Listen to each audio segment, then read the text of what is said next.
दान श्रेष्ठ कौन सा है? धन का दान, अन्न का दान, वस्त्र का दान, कौन सा दान श्रेष्ठ है? बहुत सावधानी से सुनिएगा।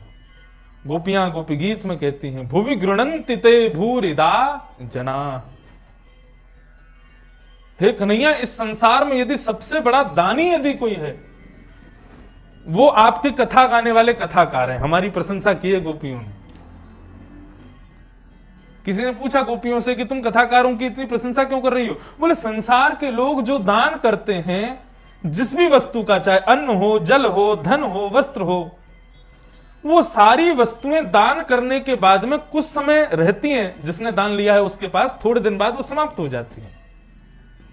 लेकिन कथा गाने वाले कथाकार सुंदर सुंदर कथाएं, सुंदर सुंदर वार्ताएं रूपी वाणी का दान करके जाते हैं, लेने वाले से कभी खर्च नहीं होता।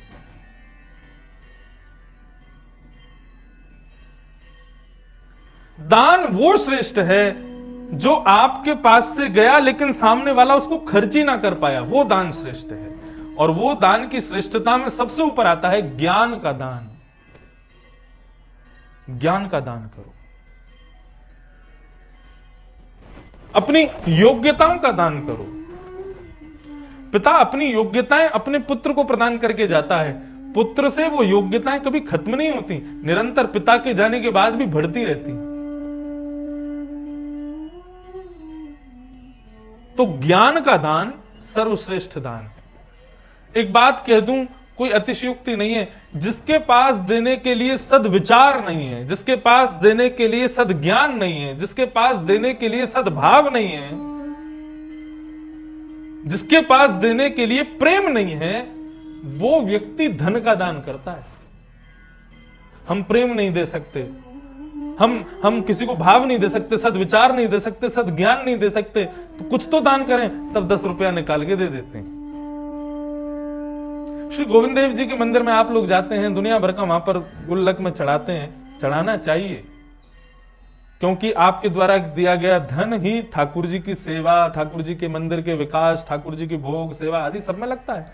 लेकिन उस धन से भी ज्यादा जरूरी है, जब गोविंद देव जी का दर्शन करने के लिए जाओ तो नेत्रों से ठाकुर जी को सदप्रेम का दान करो। आज की कथा बड़ी विशेष होने वाली है, क्योंकि आज की कथा में हम ये जानेंगे कि गोविंद देव जी का हजारों लोग दर्शन करने जाते हैं, लेकिन उन हजारों की भीड़ में श्री गोविंद देव जी किसको देखते हैं? पुजारी भी खड़ा है, मंदिर का सेवायत भी खड़ा है, मंदिर का चौकीदार भी खड़ा है, मंदिर में सारे सेवादार भी खड़े हैं, मंदिर में दुनिया भर के गरीब, अमीर, फकीर, ना जाने कैसे कैसे लोग सामने खड़े हैं। कोई बहुत धनवान है, किसी ने सुबह की रोटी नहीं खाई है, ऐसे लोग भी मंदिर में एक साथ खड़े हैं। लेकिन इन समस्त लोगों में श्री गोविंद देव जी के विशाल नयन किसको देख रहे हैं, ये हम आज की कथा में जानेंगे।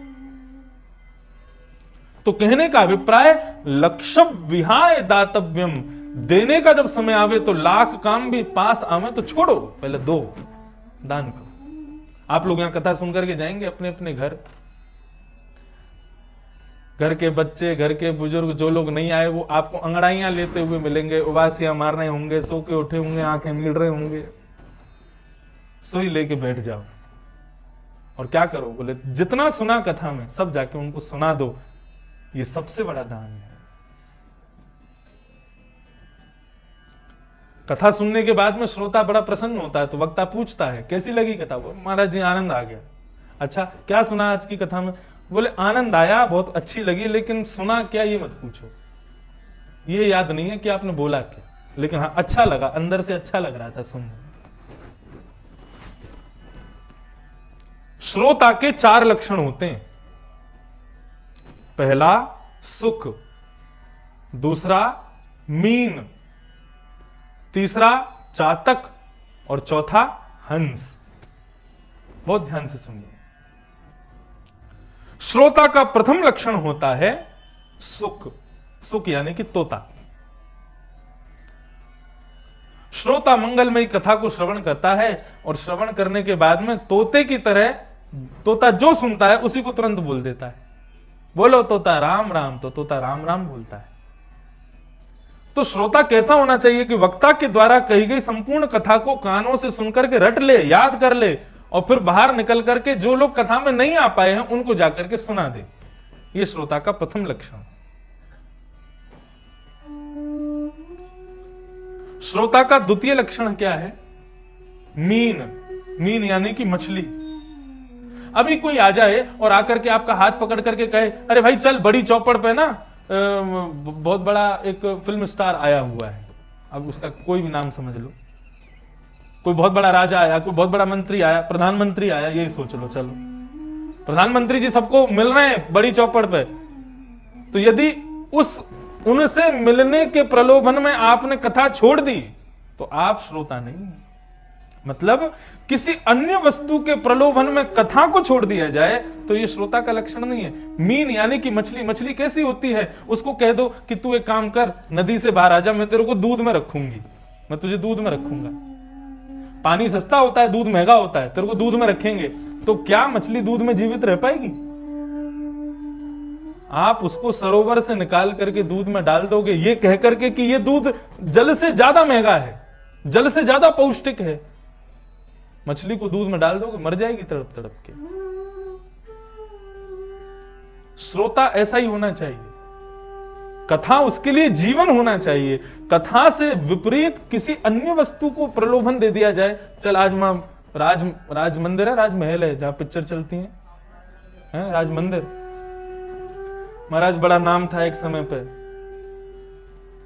मेरी सबसे बड़ी बहन जो है वो यही बनस्थली में पढ़ी है, तो हम लोग तब जयपुर आते थे, तो जब वापस जाते थे, छोटे छोटे थे, तो सब पूछते थे, ये कोई नहीं पूछता था गोविंद देव जी दर्शन किए कि नहीं, जयपुर गए राज मंदिर में कोई पिक्चर दिखी कि नहीं, इतना प्रसिद्ध है। कोई कह दे कि भाई कथा में जा रहे हो, उससे बढ़िया वो उसकी बड़ा फिल्म सितारा है, उसकी पिक्चर आई है, वो देखने चल रहे हैं, आप कहोगे भाई कथा का और वो समय तो एक ही है। अरे कथा तो होती रहती है, पिक्चर देखने चलते हैं। यदि उसके प्रलोभन में कथा का त्याग कर दिया तो आप श्रोता नहीं। श्रोता कैसा होता है? बोले कि उसको कथा से निकाल करके अन्यत्र कहीं और ले गए तो रो रो करके पागल हो जाए, बावड़ा हो जाए, बोले कि मुझे तो कथा ही चाहिए, वही मेरा जीवन है, कथा मात्रैक जीवनम। यह श्रोता का द्वितीय लक्षण होता है। पहला सुख, दूसरा मीन यानी कि मछली। श्रोता का तीसरा लक्षण होता है हंस। हंस में एक कला होती है जो और किसी पक्षी में नहीं होती। दूध और पानी मिला दिया जाए तो दुनिया की कोई ताकत उस दूध से पानी को दूर नहीं कर सकती। दूध पानी मिश्रित होने के बाद में एक हो जाते हैं, उनको कोई अलग नहीं कर सकता। लेकिन दूध पानी मिलाकर के हंस के सामने रख दिया जाए तो हंस दूध पी जाएगा, पानी छोड़ देगा। ये हंस की ताकत है, हंस का गुण है ये। श्रोता कैसा होना चाहिए? हंस के जैसा। आजकल सब जगह मिलावट आ रही है, मिठाइयों में मिलावट आ रही, दवाइयों में मिलावट आ रही, डॉक्टरों में मिलावट आ रही, इंजीनियरों में मिलावट आ गई, नेताओं में मिलावट तो हमेशा से ही रही है। और किसमें मिलावट है? हर प्रोडक्ट में मिलावट है, कथाओं में भी मिलावट आ गई है। मैं किसी एक व्यक्ति विशेष का या किसी एक संप्रदाय का कोई मैं तिरस्कार नहीं कर रहा, लेकिन हमारे आध्यात्मिक चैनलों को पूरा दिन देख नहीं सकते आप। क्यों? उसमें भी मिश्रित होकर के कथाएं कही जाती हैं। कई वक्ता ऐसे ऐसे भाव कहते हैं कि सुनने का मन ही नहीं होता। तो सब जगह मिलावट आती है, लेकिन मिलावट भले ही वक्ता में हो, श्रोता में नहीं होना चाहिए। श्रोता कैसा होना चाहिए? बोले हंस के जैसा। भले ही वक्ता की कथा में कितनी भी मिलावट हो, लेकिन आप हंस बनकर के बैठो, जो आपके योग्य है उसको ग्रहण करो, बाकी सबको छोड़ दो। श्री चैतन्य महाप्रभु एक कथा में पहुंच गए। अब महाराज जो कथा कर रहे थे व्यास जी, उनको श्रीमद् भागवत का भ भी नहीं आता था, बस कथा कर रहे थे। और चैतन्य महाप्रभु जब जाकर के बैठे तो वो और गलत सलत बोलने लग गए डर के मारे। लेकिन चैतन्य महाप्रभु की मनोदशा क्या, जब जब उस वक्ता के मुख से कृष्ण नाम निकले, चैतन्य महाप्रभु दोनों भुजाएं खड़ी कर ले, आहा जय हो, अद्भुत, अति आनंद, अति आनंद। बाकी के बैठे हुए सब श्रोता कहने लगे व्यास जी बहुत अच्छी कथा कर रहे हैं, चेतन महाप्रभु दोनों भुजा उठा करके आनंदित हो रहे हैं। सबने चेतन महाप्रभु से कहा, बोले महाराज ये जिन वक्ता की कथा में आप उर्दबाहु होकर के आनंदित हो रहे थे, ये वक्ता तो श्रीमद् भागवत का प्रथम श्लोक भी शुद्ध उच्चारण नहीं करते और आप इतने आनंद से कथा सुन रहे थे। चेतन महाप्रभु का कितना सुंदर भाव, वे कहते हैं कि मैं वक्ता क्या क्या कह रहा है उसमें से मेरे सुनने योग्य जो है मैं केवल वही सुन रहा था, और मेरे सुनने योग्य कृष्ण नाम है, मैं उसी को ग्रहण कर रहा था, उसी को ग्रहण करके आनंदित हो रहा था। वो जब जब कृष्ण नाम कह रहे थे तब तब मेरे सामने श्री गोविंद देव प्रभु प्रकट होकर के मंगल में दर्शन दे रहे थे, मुझे आनंद आ रहा था। तो श्रोता कैसा होना चाहिए? हंस के जैसा, जो उसके योग्य है केवल उसको श्रवण करे, उसको ग्रहण करे, जो उसके योग्य नहीं है उसको त्याग दे।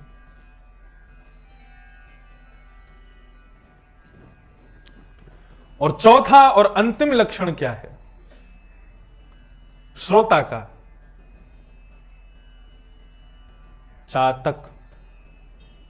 ये चातक पक्षी एक होता है, ये हिमालय में पाया जाता है। आप सुबह सुबह 4 साढ़े 4 बजे यदि हिमालय की किसी कंदरा में पहुंचे हैं, उत्तराखंड में, हिमाचल में कहीं हो, तो सुबह सुबह 4 साढ़े 4 बजे आपको एक पक्षी की आवाज आएगी। और वो पक्षी कैसे बोलता है? प्यासा हूं, प्यासा हूं, प्यासा हूं, प्यासा हूं। उसकी ऐसी आवाज रहती है और हर बार प्यासा हूं बोलने में उसका आधा स्वर ऊंचा जाता है। प्यासा हूं, प्यासा हूं, प्यासा हूं, ऐसे चिल्लाता है चातक। जब वो सुबह सुबह चिल्लाता है तो बाकी के पक्षी अपने कान बंद कर लेते हैं, बोले ये और सुबह सुबह हमारे यहां शुरू हो जाता है, सोने नहीं देता, प्यासा हूं प्यासा हूं। कुछ पक्षी चिल्ला के पड़ते हैं, अरे सुबह सुबह चिल्ला रहा है प्यासा हूं प्यासा हूं, इतने सारी नदी बह रही हैं, इतने सारे तालाब पोखर सब भरे पड़े, पी लेना जाके पानी, क्यों नहीं पीता? सुबह सुबह परेशान करता है। चातक के नेत्रों से आंसू बहने लगते हैं, बोले नदी का जल, सरोवर का जल, कुंड का जल मेरी प्यास नहीं बुझाएगा। बोले कैसे बुझेगी तेरी प्यास? बोले सावन का महीना आएगा, काले काले बादल आकाश में आकर के जब गरजेंगे, वो मेरे प्रियतम है, मैं उनसे प्रेम करता हूं, और मेरा प्रियतम जब गरज के बरसेगा, उसकी पहली बूंद को जब अपने मुख में मुंह खोल करके आकाश की तरफ करके लूंगा, तब मेरी प्यास बुझेगी।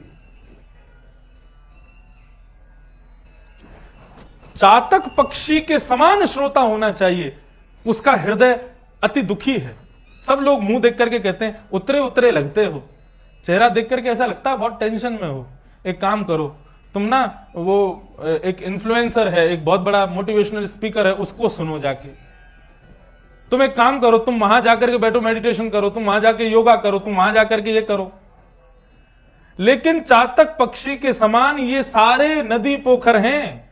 मेडिटेशन हो गया, यो सब करना चाहिए, मैं किसी का मना नहीं कर रहा, करो बढ़िया, लेकिन मन की शांति के लिए, मन की प्यास बुझाने के लिए चातक पक्षी के समान बनिए। आपके लिए श्रीमद् भागवत की कथा ही मेघमालाओं की वर्षा के समान का जल होना चाहिए। उसी से मेरी प्यास बुझेगी, उसी से मेरा हृदय शांत होगा, नहीं तो मेरा हृदय शांत नहीं होगा। अनंत श्री विभूषित हमारे भारतवर्ष में जिन्होंने एक अद्भुत भक्ति का प्रचार प्रसार किया, स्वामी श्री राम सुखदास जी महाराज। आप सबने नाम सुने होंगे, उनका दर्शन नहीं है, कहीं भी चित्र नहीं है, श्री स्वामी श्री राम सुखदास जी महाराज। हे नाथ मैं आपको भूलूं नहीं, ये उन्हीं का वाक्य है। उनका एक वाक्य और कहते थे वो कि भाई भक्ति केवल इतनी तक सीमित रखो। कितनी तक? बोले जब जब घर से निकलो गोपाल जी को बता के जाओ हम वहां जा रहे हैं, इस काम से जा रहे हैं, और जब जब घर लौट के आओ तो गोपाल जी को बताओ हम आ गए हैं, वहां गए थे, ऐसा ऐसा हुआ था। बोले घर में किसी से मत बोलो, जाते समय ठाकुर जी को खटखटा के जाओ, आके फिर ठाकुर जी को खटखटा दो। इतना मात्र करने से तुमको वैकुंठ जाने से कोई नहीं रोक सकता, श्री राम स्वामी राम सुखदास जी महाराज कहते थे। बोले ठाकुर जी को घर के सदस्य के समान अपनी सब वार्ताएं सुनाओ। तो स्वामी श्री राम सुखदास जी महाराज चातक पक्षी के उद्धरण में एक बात कहते थे कि एक बार चातक पक्षी वृक्ष पर बैठ करके प्यासा हूं प्यासा हूं प्यासा हूं चिल्ला रहा था।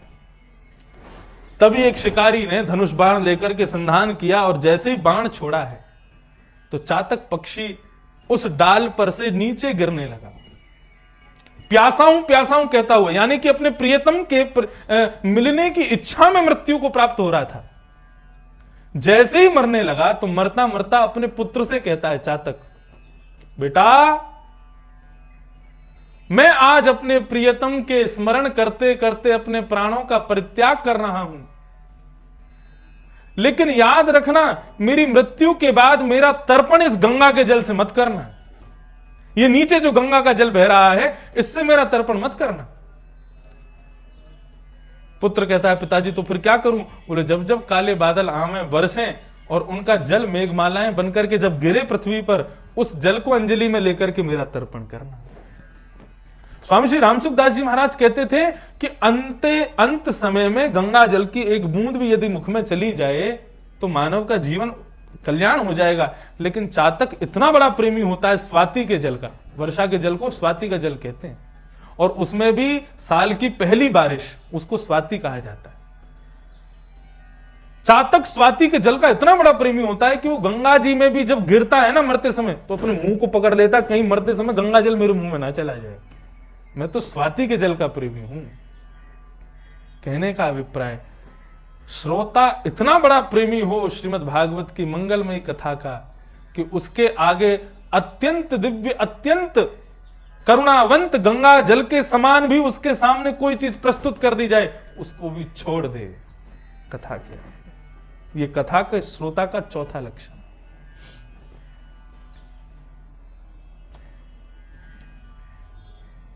तो लक्षव्यहाय दातव्यम, इस विषय पे हम चर्चा कर रहे थे। लाख काम छोड़ो, पहले दान करो, पहले दे दो। 100 काम छोड़ करके भोजन करना चाहिए, 1000 काम छोड़ के स्नान करना चाहिए, लाख काम छोड़ करके दान करना चाहिए। लेकिन कोटिम तक्त्वा हरिम भजेत, करोड़ काम छोड़ो, पहले हरि का भजन करो। ठाकुर जी की कथा सुनने का समय हुआ है, हरि की भजन करने का समय हुआ है, ठाकुर जी के मंगल में दर्शन करने का समय हुआ है। उस समय यदि करोड़ काम भी आवे तो उनको छोड़ दो, पहले ठाकुर जी का दर्शन करो। अरे कहां तक कहें, स्नान को भी छोड़ दो, पहले ठाकुर जी का दर्शन करो। मंगला होती है, हर मंदिर में मंगला होती है, तो आधे से ज्यादा लोग कोई जरूरी नहीं स्नान करके ही जामे, बिना स्नान के पहुंच जाते। कई लोग उठ के पहुंच गए, ये कम है क्या कलिकाल में? कई लोग पूछते हैं, बोले उसमें कोई दोष है हमारा? दोष तो कोई नहीं है, ठाकुर जी का दर्शन होना चाहिए कैसे भी हो। कोटिम तक्त्वा हरिम भजेत, करोड़ काम छोड़ करके ठाकुर जी का भजन करो। जीवन में केवल एक वस्तु यदि सुधार लें हम, तो हमारा संपूर्ण जीवन सुसज्जित हो जाएगा। और वो एक काम क्या है? देखिए, सत्संग में यहां पर किसी को बताया नहीं गया था कि भाई यहां कथा कहां हो रही है, कैसे हो रही है, क्या हो रही है। फिर भी आप लोग इतनी संख्या में आ गए हो, जाने कहां से ढूंढ धाड़ के, उसके लिए आप सबका स्वागत है। सत्संग में आने से लोग बचते हैं। बचो, खूब बचो, बिल्कुल मत आओ। आजकल के युवान तो आना चाहते ही नहीं है, बिल्कुल मत आओ। लेकिन हमारी कही एक बात मान लो, सत्संग सुनना सत्संग नहीं है। वास्तविक सत्संग क्या है? सत्संग। अपने संग को सुधारना ही सत्संग है। हम किसके संग रहते हैं, किसके संग खाते हैं, किसके संग पीते हैं, किसके संग सोते हैं, किसके संग खेलते हैं, किससे वार्ता करते हैं, कैसे रहते हैं, यह सत्संग है। तो भले ही आप सत्संग मत करो, लेकिन कुसंग भी मत कीजिए। कुसंगता का त्याग ही सबसे बड़ा सत्संग है। श्री सूरदास जी महाराज गा रहे हैं, सब लोग बड़े प्रेम भाव से सूरदास जी का स्मरण करो। तजिए हरि विमुखन को संग, तजिए हरि विमुखन को संग। तजिए हरि विमुखन को संग, तजिए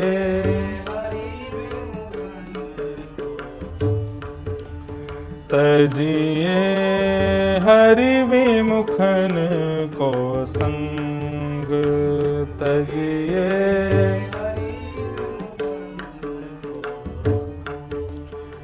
तजिए हरि विमुखन को संग, तजिए।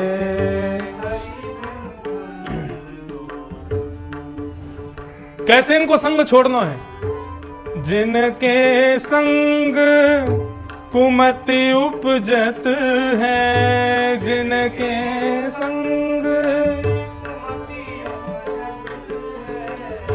जिनके संग कुमति उपजत है, जिनके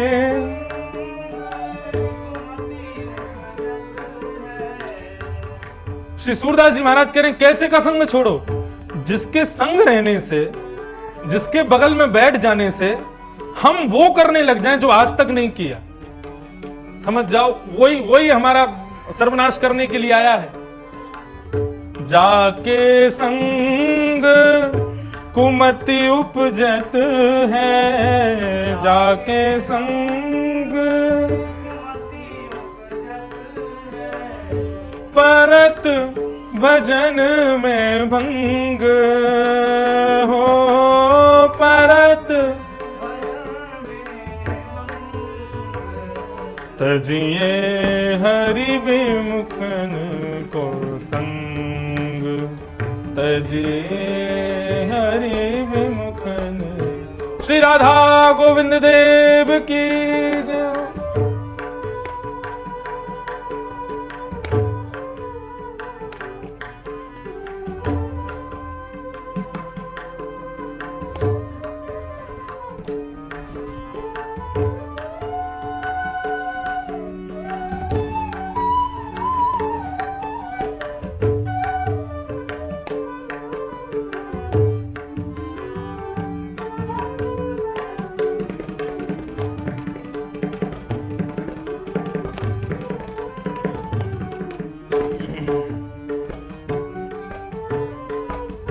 भागवत 4 शब्द हैं।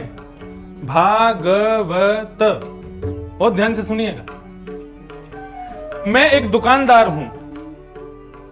ये मेरी दुकान 7 दिन के लिए मैंने यहां पे जयपुर में ले ली है। आप सब खरीदार हो, मुझसे खरीदने के लिए आए हो सवेरे सवेरे। ये दुकान केवल 2 ही घंटे के लिए खुलती है, 5 से 7 बजे तक के लिए खुलेगी। और यहां खरीदने के लिए केवल 4 चीज ही मिलेंगी। भागवत, भा यानी कि भक्ति, ग यानी कि ज्ञान, व यानी वैराग्य, और त यानी त्याग। यह आपके ऊपर निर्भर करता है, आप क्या खरीदना चाहते हो। मेरी तो आप कहोगे नहीं, ज्ञान भी नहीं खरीद सकते हम, तो फिर तीसरी चीज है मेरे पास देने के लिए, वैराग्य। वैराग्य ले लीजिए। भागव, वा से वैराग्य। वैराग्य के लिए क्या देना पड़ेगा?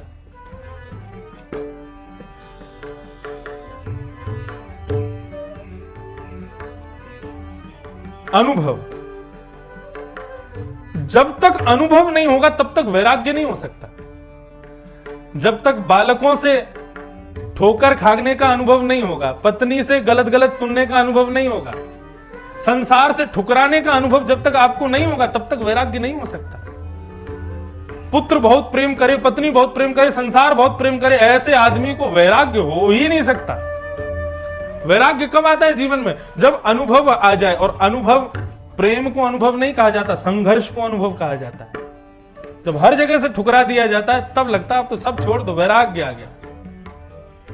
आप कहोगे वैराग्य भी नहीं चाहिए, तो चौथी वस्तु मेरे यहां पे फ्री में मिलेगी। क्या? त्याग। और त्याग करना किसका है? पत्नी का त्याग कभी मत करना, बच्चों का त्याग कभी भी मत करना, परिवार का त्याग करना ही नहीं चाहिए। बंधुओं, इन सबको छोड़ करके जो वैराग्य ले लेते हैं, जो वन में चले जाते हैं, तपस्वी बन जाते हैं, उनको भय था कि कहीं परिवार मुझे खींच ना ले, बच्चा मुझे खींच ना ले, पत्नी मुझे खींच ना ले।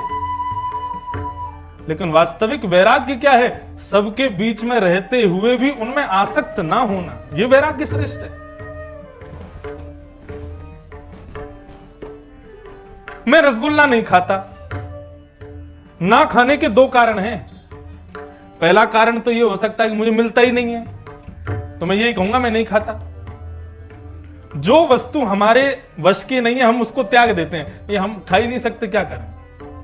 और दूसरी बात है, मिलता तो बहुत है लेकिन मैंने अपनी जिह्वा पे इतना वशीकरण कर रखा है कि मैं नहीं खाऊंगा। श्रेष्ठ कौन सा है? मिलने के बाद भी उसका सेवन ना करना, संसार में रहने के बाद भी, परिवार में रहने के बाद भी, और परिवार के प्रति आसक्ति ना होना, यह श्रेष्ठ है कि परिवार को छोड़ करके वैरागी हो जाना, यह श्रेष्ठ है। परिवार में रह करके भी उनमें आसक्त ना होना, यह श्रेष्ठ है।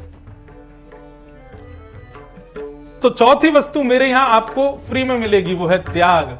और त्याग करना किसका है? पत्नी, बच्चे, खानदान, परिवार, संसार, किसी का त्याग नहीं करना। जो गोविंद देव जी से दूर करता हो ऐसे व्यक्ति का त्याग कर दो। और एक बात और कह दें, त्याग कोई ऐसा नहीं करना कि मैं आज के बाद तुझसे मिलूंगा नहीं, आज के बाद इसके संग बैठूंगा नहीं। शारीरिक त्याग नहीं, मन से त्याग दो, हृदय से त्याग दो। एक पद गाया जाता है ना, राधे तेरे चरणों की गर धूल जो मिल जाए, सच कहता हूं मेरी तकदीर। उसमें एक पंक्ति कही गई है, नजरों से गिराना ना, चाहे जितनी सजा देना। चाहे हमें कोई भी सजा दे दीजिए किशोरी जी, हम सब स्वीकार करेंगे, लेकिन आप कभी अपने हृदय से, अपनी नजरों से हमको मत गिरा देना। त्याग कैसा करना है? जो व्यक्ति हरि विमुख कराने वाला हो उसको अपनी नजरों से, अपने हृदय से गिरा दो। भले ही उसके संग बैठो, खाओ पियो, लेकिन हृदय में उसको स्थान मत देना। यही सबसे बड़ा त्याग है। तजिए हरि विमुखन को संग, तजिए हरि विमुखन को संग। सूरदास जी कह रहे हैं, कहा होत पै पान कराए, कहा होत पै पान कराए। आपको मेरी आवाज आ रही है सबको? तो फिर साथ में गाइए। ये अष्टछाप के सखाओं के भजन नहीं है, ये पद हैं। इन पदों को सुन के ठाकुर जी प्रसन्न हो जाते हैं। भाव से गाओ। कहा होत पै पान कराए, कहा होत पै पान कराए, विष नहीं तजत भुजंग हो, विष नहीं।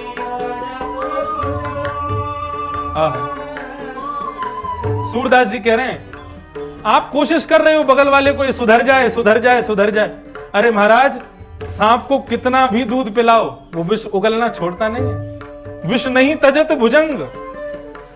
आप सोचो कि मैं इसको सुधार दूं, खूब प्रयास करने के बाद भी ना सुधर रहा है, फिर भी लगे हुए उसके साथ। सूरदास जी कह रहे हैं वो सर्प के समान है, तुम कितना भी दूध पिलाओ वो डसेगा तो विष ही निकलेगा उसके भीतर से। विष नहीं तजत भुजंग हो, विष नहीं।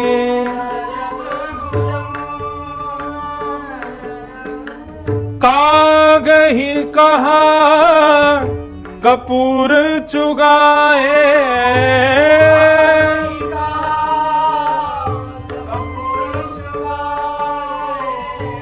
कौवे को कपूर खिलाने से गोरा हो जाएगा या उसकी जिह्वा में मिठास आ जाएगी? नहीं आएगी। कागही कहा कपूर चुगाए,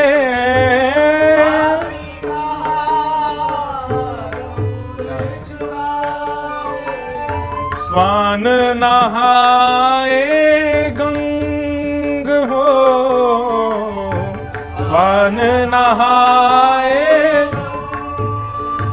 स्वान सुगर, उसको छूने से नहाना पड़ता है, लेकिन सुगर को गंगा जल से नहा दो तो छूलोगे उसको? नहीं छूलोगे, तो भी अपवित्र ही रहेगा।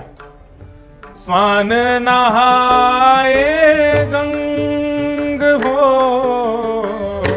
स्वान मन नहाए गंगा, ओ तजिए हरि विमुखन को संग, तजिए हरि विमुखन, तजिए हरि विमुखन को संग, तजिए हरि विमुखन को, हरि विमुखन को, हरि विमुखन को संग।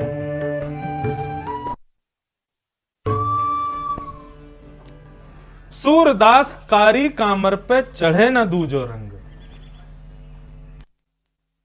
मुखन को संग। तो बंधु मेरी एक बात आज सुन के चले जाइएगा, सत्संग करो मत करो, गोविंद देव जी दर्शन करो मत करो, तीर्थ यात्रा करो मत करो, कोई फर्क नहीं पड़ता। लेकिन यदि सत्संगी बनना चाहते हैं, अपने जीवन का कल्याण चाहते हैं, तो जो व्यक्ति हरि विमुख कराने वाला हो उसको छोड़ दीजिए, उसका त्याग कर दो। इस प्रकार कोटिम तक्त्वा हरिम भजे, करोड़ काम छोड़ के हरि का भजन करना चाहिए। हम लोग श्रीमद् भागवत के एकादश स्कंद में विद्यमान नवयोगेश्वर संवाद सुन रहे हैं। इस नवयोगेश्वर संवाद को कहा जाता है भागवत धर्म। क्या कहते हैं? भागवत धर्म। भागवत का अर्थ क्या होता है? भगवान के भक्त, उनको कहा जाता है भागवत। जैसे कि हम कभी कभी संतों को एक उपाधि देते हैं, वो परम भागवत है, मतलब परम भक्त हैं भगवान के। तो भगवान के भक्त को भागवत कहा जाता है और भक्तों के भगवान को भी भागवत कहा जाता है। श्री गोविंद देव जी भी भागवत हैं और उनका दर्शन करने वाले भक्त भी भागवत हैं, उनको भागवत कहते हैं। तो इस भागवत धर्म का हम लोग निरूपण सुन रहे हैं। निमि महाराज नव योगेश्वरों से प्रश्न कर रहे हैं और योगेश्वर उनका उत्तर दे रहे हैं। कल पहला प्रश्न किया था कि भागवत धर्म क्या है, अपने कल्याण का अतिश्रेष्ठ मार्ग मुझे बताइए, मानव अपना कल्याण कैसे करे। तो मानव कल्याण हेतु कवि नाम के 9 योगेश्वरों में सबसे बड़े योगेश्वर का नाम है कवि। कवि योगेश्वर ने 2 उपाय बताए। पहला उपाय तो बताया, जो कुछ भी करो जीवन में उसका श्रेय ठाकुर जी को अर्पित कर दो। करोमि यत् यत् सकलम परस्मै नारायणायेति समर्पयामि। हम जो कुछ भी करें उसका श्रेय श्री गोविंद देव जी के चरणों में अर्पित कर दो। कल की कथा में मैंने बताया, श्री गोविंद देव जी के चरणारविंद एक बैंक हैं। हम जो कुछ भी श्रेष्ठ कर्म करते हैं उनके श्री चरणों के बैंक में उसको जमा कर दो। अपने पास रखोगे तो खर्च हो जाएगा और चोरी होने का भी डर होगा, बैंक में जमा रखोगे तो सुरक्षित रहेगा। इसलिए जो कुछ भी हमने श्रेष्ठ किया उसका फल गोविंद देव जी को अर्पित कर दो। जब हमारी बहुत जरूरत होगी गोविंद देव जी अपने आप हमारे उस पुण्य को लागू कर देंगे। इसको जरूरत है मैं दे देता हूं। दूसरा उपाय बताया, अपनी आंखों के आगे दिखने वाली प्रत्येक वस्तु को भगवत स्वरूप मानो। संभव है? नहीं, बहुत कठिन है। सब में भगवान को देखना बहुत कठिन है।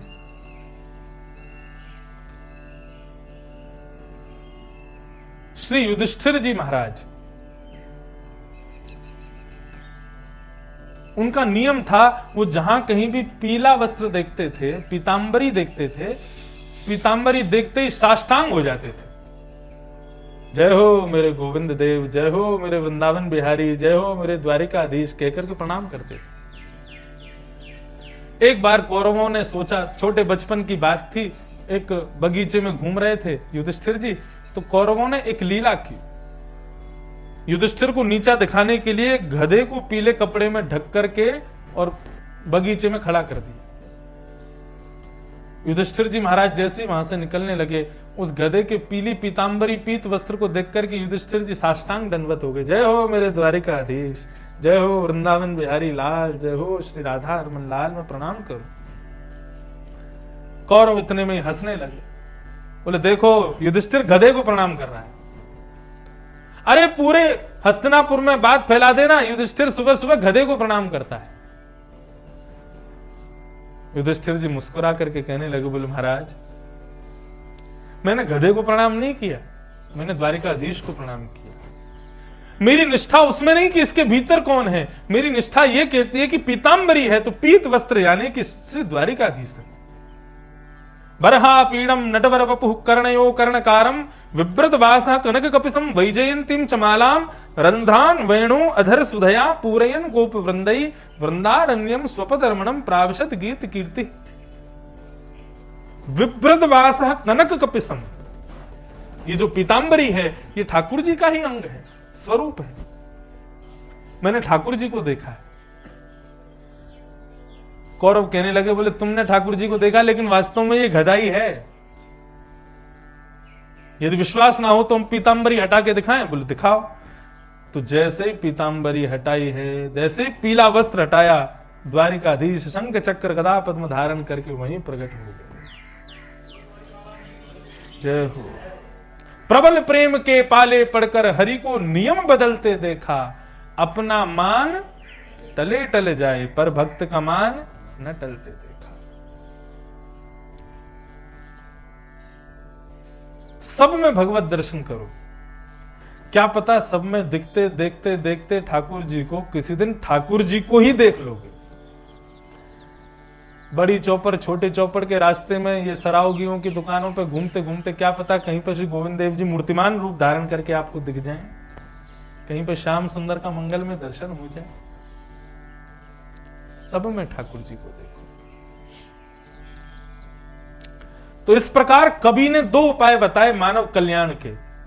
पहला उपाय बताया कि अपने पास फल मत रखो, फल सब ठाकुर जी को अर्पित करो, कर्म करो केवल। और दूसरा बताया सब में ठाकुर जी का दर्शन करो। अब राजा ने दूसरा प्रश्न किया है, ये बहुत जानने योग्य प्रश्न है, बहुत ध्यान से सुनिए। अथा भागवतम ब्रूत यद्धर्मो यादृशो नृणाम् यथा चरति यद्ब्रूते यैर्लिंगै भगवत प्रियः।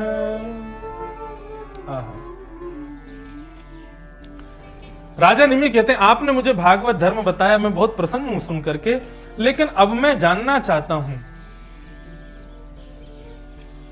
परम भागवत होते कौन है, और उसमें भी मैं ये जानना चाहता हूं भगवत प्रियाः, श्री गोविंद देव जी को जो प्रिय होते हैं ऐसे भक्तों के लक्षण कौन से होते हैं, जिनको देख करके ठाकुर जी के नेत्र सजल हो जाएं, जिनको देख करके ठाकुर जी के चेहरे पे प्रसन्नता आ जाए, ऐसे भक्तों के लक्षण क्या हैं, आप हमें बताओ। एक बार बाई साहब श्री मीराबाई गोवर्धन पधारी। गोवर्धन में श्रीनाथ जी विराजते थे, तब नाथ द्वार में नहीं थे, गोवर्धन में बैठते थे। तो मीराबाई परम भक्ता, वो तो जैसे ही ठाकुर जी के भवन में पहुंचती, ठाकुर जी को देखते ही गाने लग जाती, नृत्य करने लग जाती। भक्त का यह भी लक्षण है, लिख लीजिएगा, याद रखिएगा इस बात को। वाग गदगदा द्रवते यस्य चित्तम रुदत्य भिक्षणम हसति क्वचिच्च विलज्ज उद्गायत नृत्यते च मदभक्ति युक्तो भवनम पुनातु। स्वयं श्री गोविंद देव जी परिचय दे रहे हैं अपने भक्तों का। मेरा भक्त कौन है? बोले मेरी कथा सुनकर के, मेरा स्मरण करके वाग गदगदा, जिसकी बोलते बोलते वाणी जो है वो गदगद हो जाए। द्रवते यस्य चित्तम, बोलते बोलते जिसका कंठ अवरुद्ध हो जाए, बोलना बंद हो जाए, कि कोई पूछे क्या हो गया तो बोलना निकल पावे। रुदत्य भिक्षणम हसति क्वचिच्च, मेरा स्मरण करके कभी रोने लग जाए, मेरा स्मरण करके कभी हंसने लग जाए। और विलज्ज उद्गायत नृत्यते च, मेरा कीर्तन सुनते ही लज्जा रहित होकर के, शर्म छोड़ करके, दोनों भुजाएं उठा करके जो नृत्य करने लग जाए, ये समझ लेना मद भक्ति युक्तो, वो मेरा भक्त है। भुवनम पुनातु। आज के डेट में ये सब गुण वाला जो है उसको हम क्या कहेंगे? पागल। कहीं भी हंसने लग जाए, कहीं भी रोने लग जाए, कहीं भी नाचने लग जाए, कहीं भी ठाकुर जी को पुकारने लग जाए, ऐसे व्यक्ति को हम क्या कहेंगे? पागल है। यही रहा था मीराबाई के समय पे। जब मीराबाई को लोग देखते तो कई लोग उनको पागल ही समझते थे। तो मीराबाई श्रीनाथ जी का दर्शन करने के लिए गई।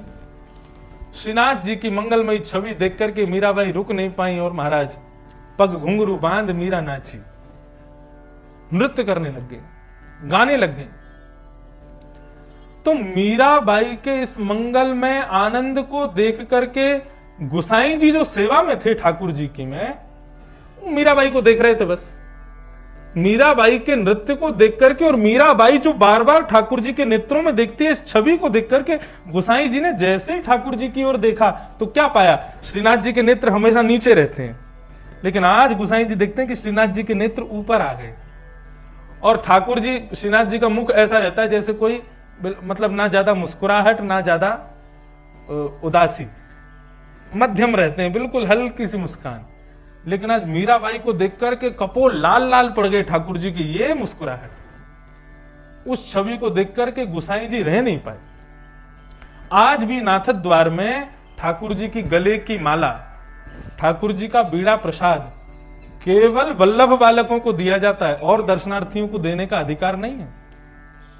लेकिन गुसाई जी इतने प्रसन्न हो गए ठाकुर जी के चेहरे पर इस अद्भुत दृश्य को देख करके, उन्होंने तुरंत श्रीनाथ जी की माला और बीड़ा प्रसाद एक पत्तल में लपेट करके मीराबाई को अर्पित कर दिया।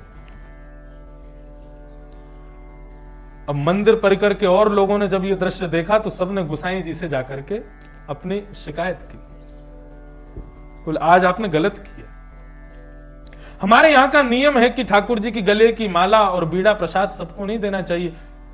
ये शब्द प्रयोग कर दिए कि एक नाचने वाली गाने वाली को आपने ठाकुर जी की गले की माला दे दी।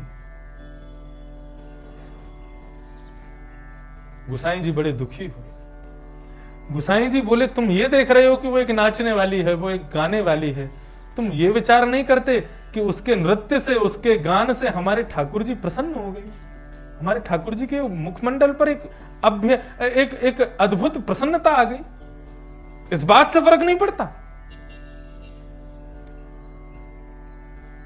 मीराबाई कहती है, मीराबाई को लोग कहते हैं कि तुम बढ़िया साड़ी पहना करो, बढ़िया आभूषण पहना करो, बढ़िया केशों को सुंदर सजा के रखा करो, ये क्या जोगी भेष क्यों धारण करती हो? मीराबाई कहती हैं, जिन भेषा मारो सांवरो रीझे, जिन भेषा मेरो गिरधर रीझे, मैं तो सो ही भेष धरूंगी हो, मैं तो सो ही भेष धरूंगी हो, मैं बैरागन हूंगी,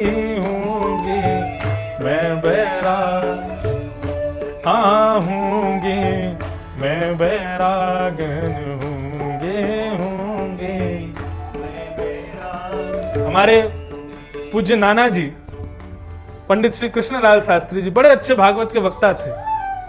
वो एक बात कहा करते थे, बोले लाला, कथा कहते कहते यदि किसी भक्त का स्मरण कथा में हो जाए तो यही मानना चाहिए कि अज्ञात रूप से, अनुपस्थित रूप से, एक दिव्य चेतना के रूप से वो भक्त कथा में बैठा है, इसलिए उसका स्मरण हो रहा है।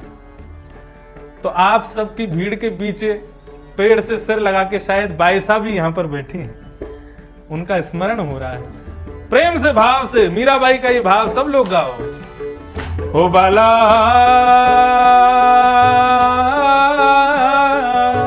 मैं बैरागन हूंगी, मैं बैरागन हूंगी,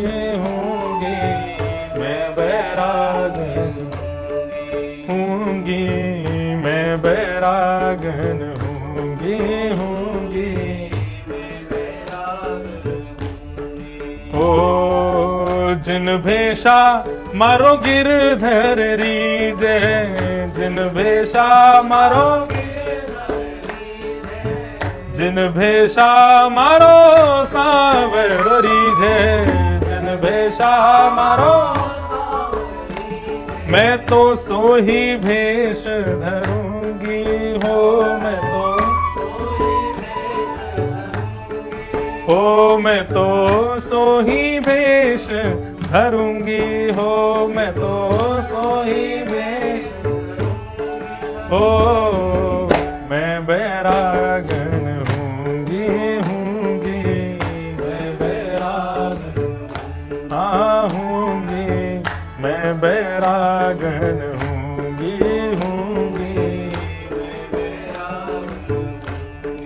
हो कहो तो कुसुमल साड़ी रंगावा, कहो तो कुसुम, कहोगे तो केसरिया साड़ी पहनूंगी, कहो तो कुसुमल साड़ी रंगावा, कहो तो कुसुमल साड़ी रंगावा, कहे तो भगवान देश, कहे तो भगवान हो, कहो तो मोतियन मांग भरावा, कहे तो मोतियन मांग, कहो छिटकावा केश बला, कहो छिटकावा हो, मैं बैरागन हूंगी, मैं बैरागन हूंगी, मैं बैरागन हूंगी, मैं बैरागन हूंगी, ओ बाला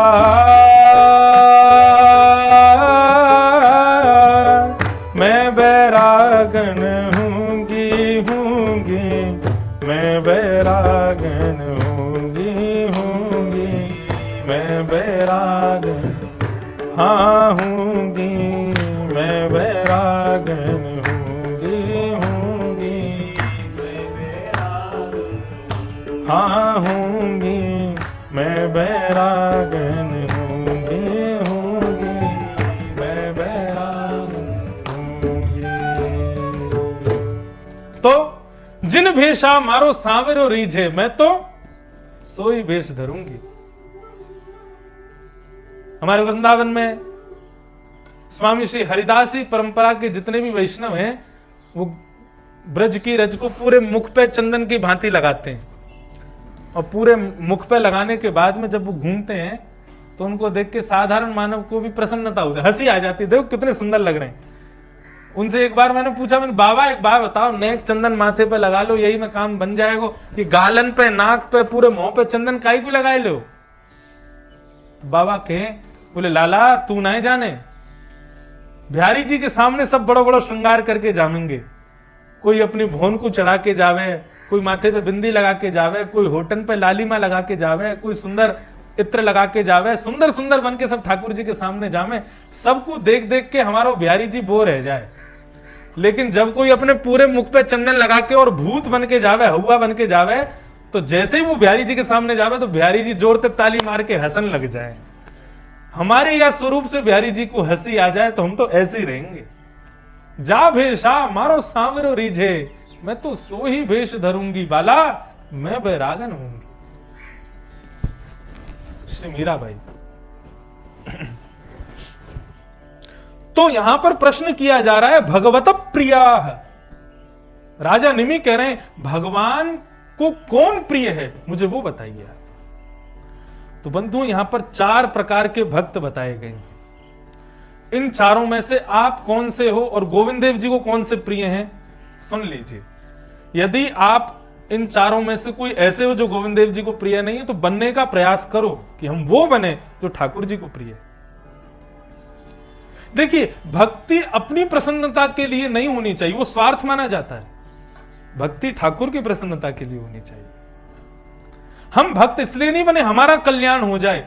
अरे मानव बन गए, इससे बड़ा कल्याण क्या वो लोग नहीं करते जो विलायत में रहते हैं, जो अमेरिका वगैरह में रहते हैं? वो लोग भी तो बड़े उच्च कोटि के बिजनेसमैन बनकर के खूब धन आदि कमा करके वो भी अपना कल्याण कर लेते हैं। कल्याण करने को तो सुकर कुकर भी अपना कल्याण करते हैं, लेकिन हम लोगों के पास में एक दिव्य भक्ति की पराकाष्ठा हमें प्राप्त है, इससे अपना कल्याण मत करो। ये ठाकुर जी चाहते हैं कि तुम मुझे अपनी भक्ति से मुझे प्रसन्न करो, इसलिए हमको भक्त बनाया है। करोड़ों लोग जयपुर में, लेकिन चंद लोग कथा सुन रहे हैं। उन करोड़ों में से इतनों को ठाकुर जी ने चुना है कि भक्ति, इस कथा को सुनकर के भक्त बनकर के मुझे प्रसन्न करो।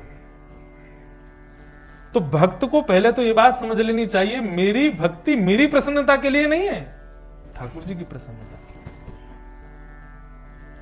तो 4 प्रकार के भक्त हैं, उत्तम, मध्यम, साधारण और निर्गुण।